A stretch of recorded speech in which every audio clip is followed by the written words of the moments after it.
You ask Tiger to solve. This deals with linear equations with one unknown. The final result is y equals -10. Let's solve it step by step. Isolate the y.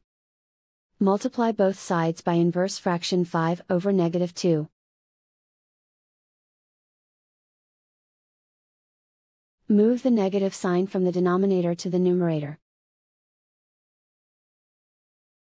Group like terms. Multiply the coefficients. Simplify the arithmetic.